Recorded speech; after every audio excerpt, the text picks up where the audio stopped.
Assalamualaikum warahmatullahi wabarakatuh.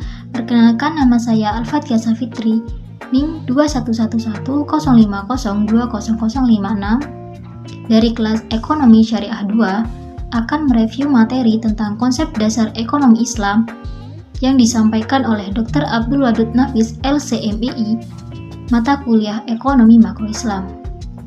Yang pertama ada definisi dari ekonomi Islam.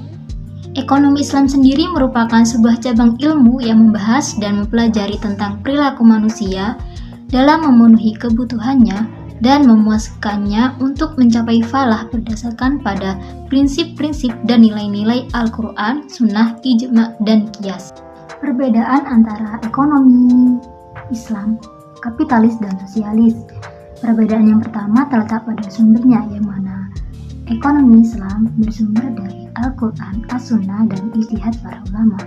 Sedangkan kapitalis bersumber dari pemikiran dan pengalaman manusia. Dan untuk sosialis bersumber dari pemikiran dan pengalaman manusia.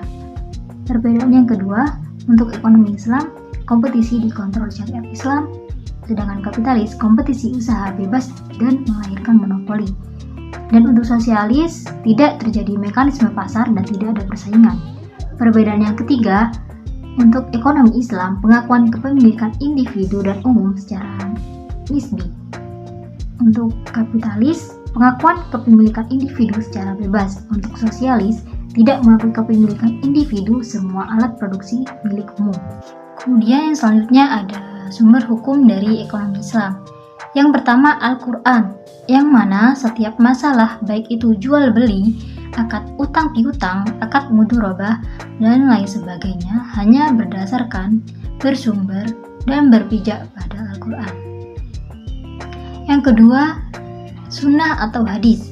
Yang ketiga, ijma, yakni kesepakatan para ulama.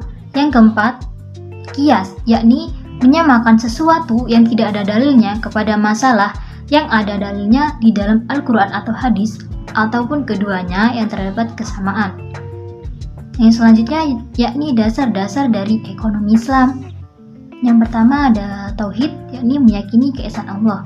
Yang kedua ada as-sidqu atau siddiq, yakni jujur antara pembeli dan penjual, jujur dalam hal melakukan akad dan lain sebagainya. Setelah itu amanah, yakni melaksanakan dengan baik atau bertanggung jawab. Yang ketiga, mengakui hak individu dan umum. Yang keempat, al-adalah, yakni adil. Yang kelima, tawazun atau seimbang. Yang keenam, ta'awun atau tolong-menolong. Untuk prinsip dari ekonomi Islam sendiri harus terhindar dari maisir, terhindar dari gharar, dan juga terhindar dari riba. Mungkin cukup sekian review dari saya. Kurang lebihnya mohon maaf. Wassalamualaikum warahmatullahi wabarakatuh.